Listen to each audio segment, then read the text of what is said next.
Hi, this is Ronald D. Moore, writer of Star Trek and Battlestar Galactica, and you are listening to Authenticity Radio with Slade Suter. Hey, welcome. Grab a seat anywhere. No, we don't have any menus. The only thing we have today is the freedom to express who you truly are. We call it Authenticity Radio. You'll like it, don't worry. Let me go grab the host. He's got the hospitality of a fat and jolly innkeeper. He's a good guy. Slade Suter. And thank you for joining us on the morning edition today. This is Slade Suter.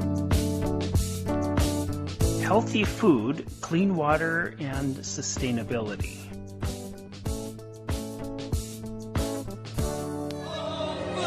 Wonderful food, marvelous food, glorious food, glorious food. We're going to begin a couple-part series with the Food and Water Watch, and you can find them at the foodandwaterwatch.org. And today we have the Communications Director of the Food and Water Watch, Darcey Rakestraw. Welcome to the morning edition on Authenticity Radio. Thanks for having me on. It is wonderful to have you here. And so let's begin. What is the Food and Water Watch, and where did it begin? Sure. Well, Food and Water Watch is an advocacy organization based in Washington, D.C., and we advocate for clean water and healthy food for all. And what makes us unique is we are independent. We're not funded by any corporations or governments. We're funded by foundations and individual members. And so we're able to take really strong positions on the issues that we work on because of our independence. So one key part of our mission is to stand up against the corporate influence over our most essential resources. So we do that by trying to get people engaged in changing the policies. We feel that we need to demand better oversight and bold solutions from our decision makers. So engaging people on the solutions is really core to our mission, as is educating people about the issues surrounding our food and water resources. Okay, so special interests would have a very difficult time being able to sway you. That's right. I mean, we take the positions we take based on, our executive director, Winona Howder, who started the organization about 10 years ago. We're actually celebrating our anniversary this year. Oh, happy anniversary. Yeah, it'll be very exciting, so stay tuned. But she really kind of crystallizes it when she says we're fighting for what we want, not the best that we can get.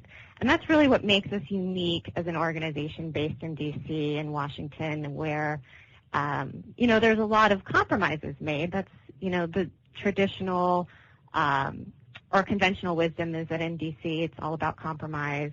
And we sort of play a different role. We are really advocating for what we feel needs to happen so that we can have a sustainable world and that everybody can have safe food and clean water. And we're talking about human rights, the rights to have healthy food and clean water available to everyone. And so, Darcey, there seems to be a lot of hot items on this ticket. We're talking about pesticides and fracking and GMOs. And so there's a lot of concerns in the public arena about who is standing on our behalf and where can I get real information. And the information that's out there is very contradictory. So it's very easy to become confused when reading media reports on these issues. And that's another thing that we actually do try and educate people about is what goes into this, discourse around these issues. And, let's take GMOs, for example. We have put out reports on how land-grant universities are often funded by companies like Monsanto. And so it's really, really hard when all of the research coming out on a very complicated technology like GMOs is driven by the corporate funding. There aren't independent studies done on a lot of these things because it's the companies funding the studies. We try and uncover those things because if you're just reading an article in the newspaper about the most recent science on an issue, it might escape the reader that, some of this science is coming from the companies themselves. So we try and, parse that out for people in our work. And I think it's really important for people to understand that, there's a lot of influence happening that, kind of clouds the messages around a lot of our issues. So we kind of work to demystify some of that for people. We put out a lot of reports. If you go to our website, which is foodandwaterwatch.org, you can, we have a lot of fact sheets if you just want to read, a 2-second take on an issue. And we actually have really thorough footnoted reports on a variety of issues if you want to take a deeper dive, say if you want to figure out. So if you're curious about GMOs, we have a, great research piece that kind of teases out what are the main issues, and it's all footnoted, so it's really it's credible, and I think it's not something you're normally going to be reading in the media necessarily, because sometimes there are a lot of reports that companies put out and that media often will report on as sort of the latest science, and it's really important to know that these studies are driven by an agenda. Mm-hmm. And listeners, you will be able to find the link to the foodandwaterwatch.org right next to the broadcast, so just go ahead and click on that. And Darcey's right. There's a lot of information out there and credible. And please take your time and do research. It's wonderful, wonderful site. And it's just not information that you're about, is it, Darcey? No, actually, it's not at all even the most important thing that we're about. What also makes us very unique is that we have offices in 17 states around the country, and we have organizers who work with communities to pass local resolutions, whether it's to pass a local resolution to ban the use of the non-medical use of antibiotics on factory farms, asking Congress to step up and actually actively put a stop to this practice. We'll work with communities around the country, whether it's to, pass fracking bans or to help state-level GMO legislation. And so we don't do that in a vacuum. We work with communities on the ground who are already there, who've already pinpointed these as issues that they care about and that they want to work on. And we just help people, get more engaged, at the national level as well. But it's really this grassroots work that makes us very unique as a Washington, D.C. based organization. And it's the bread and butter of our work, because policies will not change unless people become politically active. Darcey, is there something for everyone? For example, if somebody is sitting in the middle of Nebraska saying, I would really, really like to get involved, how could I do this? Is there something for this individual? Sure. Well, first of all, they could go to our website, which we are revamping currently. So hopefully in the next few months we'll have a really robust one that will be more of a resource for people like the person you're talking about in Nebraska. But we do have, while we don't have an office in Nebraska, we do have, all of our organizers are, they cover states. So there is an organizer. If you're somebody in Nebraska, you can contact our Midwest region organizing director and say, look, this is happening in my community. Like, how can I, what are some next steps? And hopefully they would be a resource for that person.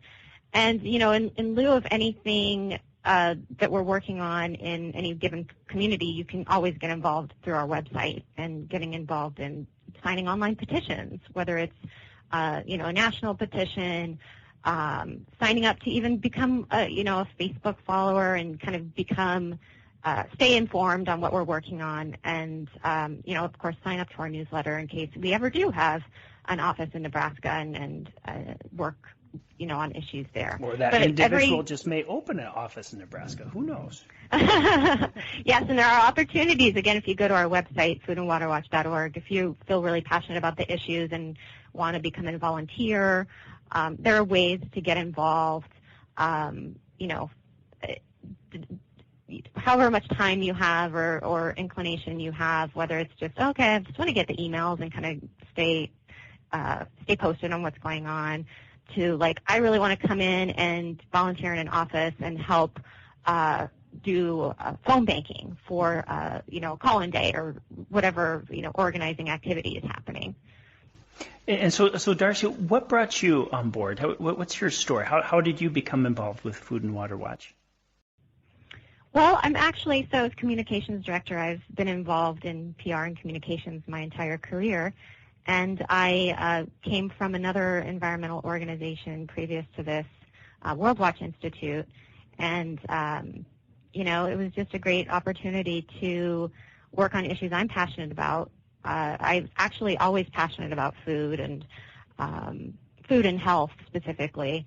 And it's a great organization doing really great work, and I've been here 5 years.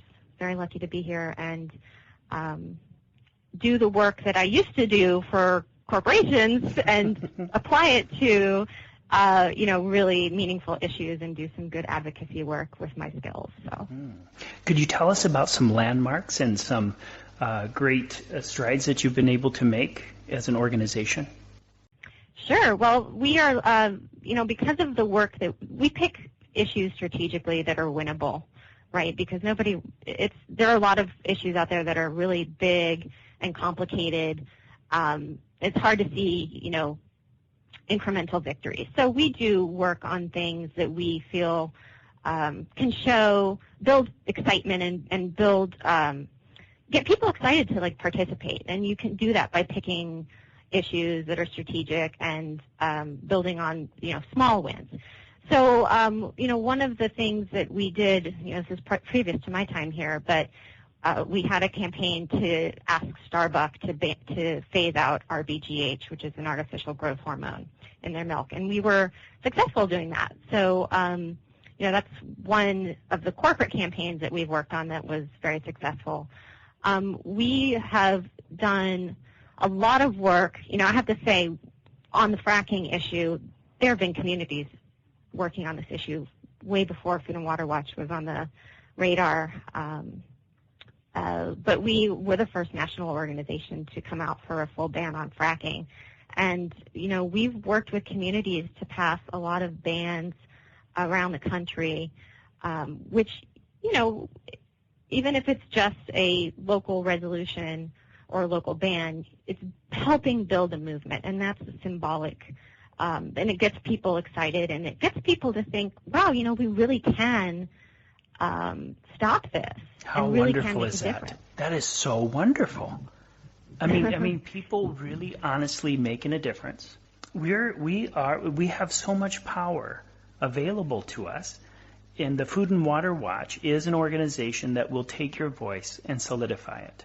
That's a really great way to put it. I really like that. I appreciate that that comment, because that's what we're trying to do. We're trying to help get people excited to participate and organize and really make change around food and water issues, which, we picked. Those issues are important because they're critical for people's survival. And like you said, these are human rights issues at the core of it. Mm-hmm. Well, Jiminy Christmas, I'm excited to volunteer for you. I will. I will definitely sign up. Great. For these opportunities. Okay, and Darcey, tell us, what do you have in the future? Do you have anything, expansion plans in the future? Oh, I wouldn't say expansion plans. As I said, we are celebrating our 10-year anniversary this year, so we will, obviously we're excited to celebrate that with our members and, build on the victories. And I mentioned a couple of them. We've also helped pass legislation in Maryland that banned arsenic in chicken production. We've done a lot of media work around arsenic in apple juice, working with allies in New York, and also appearing on Dr. Oz. That was a really important milestone that actually got the FDA involved in sort of putting a stop to this. So,